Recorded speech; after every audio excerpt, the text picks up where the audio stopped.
Diciamo che la Libertas Udine, il Centro Provinciale Libertas, nel 61 ha organizzato la prima gara per professionisti, con arrivo in piazza Primo Maggio a Udine.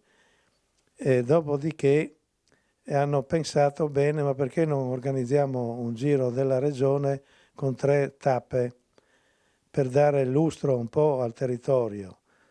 Mi ricordo ai tempi che c'era un pullman piccolo che era prima delle gare, delle corse, cioè prima delle corse, che con la telescrivente comunicava e buttava fuori nelle strade i volantini con le situazioni della tappa, no? Ed è questo andato avanti per 19 anni, perché la Libertas l'ha organizzato per 19 anni. Mi ricordo benissimo le tappe. Io ero con la Lambretta non i primi 2 anni, ma dal terzo poi ho fatto una decina di corse con la Lambretta, e dietro a me c'era il vigile qui di Baggian di Prato Pascolini con la lavagna. Noi dovevamo andare avanti a segnalare ai fuggitivi, no? I minuti di distacco con i numeri di quelli che inseguivano, e quindi di conseguenza comunicare al gruppo i fuggitivi. E questo era un po' avanti in tre, no? Ed era simpatico.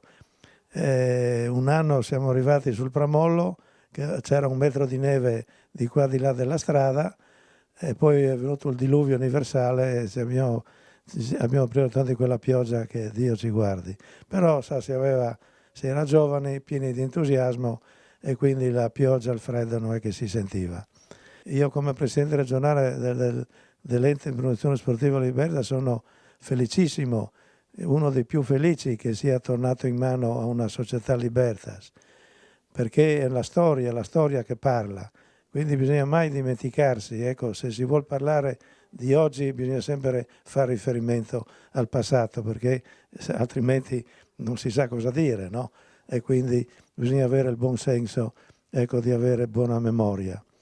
E venendo, come dicevo, la Libertas Ceresetto è una società che ha oltre 50 anni di storia, con dirigenti bravissimi.